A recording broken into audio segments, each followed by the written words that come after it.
Saan na yan? Nahin ba? Yun. Kita na. Ay, hilo na ang aking cellphone. Okay. Oo, kakalabas lang niya, oh.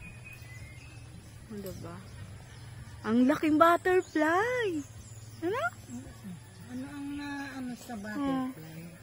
Una po, ganyan siya, oh, yung kuko na yan. Ay, ano, uod muna siya. Yan. Tapos, ilang days. Sa akin kasi po, nung magbilang ako niyan, 21 days.